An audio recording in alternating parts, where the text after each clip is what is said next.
Dahil lang, tamang sikuan lugar na nagbangan siya.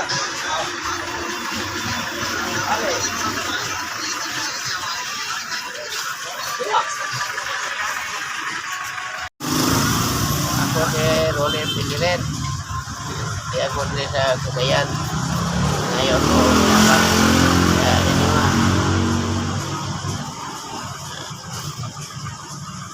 Ako si Rolly Piliren. Di ako sa Cagayan. Ngayon ako tabang taga San Fernando sa Galagnayan.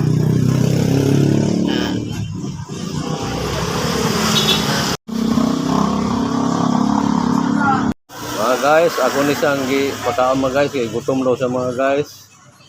Kita tong mga na malumong kasing-kasing, gusto mo tabang niya. Comment lang.